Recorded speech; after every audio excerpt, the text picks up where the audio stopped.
Hava galupçuklar size berdi bile jotyrsınız hağırda olsa Conor Pakeri yenşek olup bir taysına kadar otonoğdok mu? Bıdırla diyen mi ya bana diyen? İki dedi işte. İki mi dedi diyen? Aga. Bu ne kere pek bak. Böyle mi? Hadi uyda gepimek belli. Lekinle taysına kimin yanında? Koyam sen yanına bir haş ulan geldim ha. Oto bir zat etmesek olmadı. Olmayın ne ölümün korkyan eken taysın eken. Yöne sen aydan üçün bir zatlar pırduğumu dedi mi sarkayım o? O mandullah yükemem alarsın ha. Ama mandullah taysına ketirnir of getmedi ya. Dine energetik içip yörüydü ya. Şun için biraz özün ettiresin de. Baldı ya ne var? Bratok Tyson'ın tarafında mı ya sen Conor'un tarafında?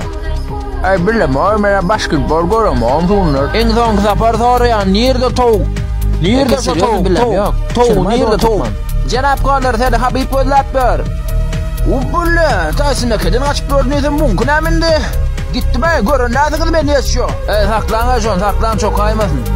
Sen Tyson'a kemin yarısın oynasan mı tavuk? Normal volkanı. Yo ben ay Ağzını kurulan. Hemen ne korkuyan. Sana diyeyim ben arkadaşça. Dökmeden. Dinle koşuluyor. Korkuyan ama senden.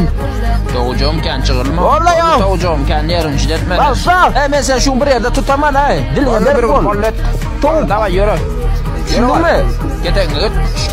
Garam. Garam vuracak gol yalar ha. Zaysın eke öyle Habib vuracak gol ya beni. Garam. Garam. Gayratın kömöğüne. Garam evin sonra kaçayla. Ortayda karıştırırlar ikilem.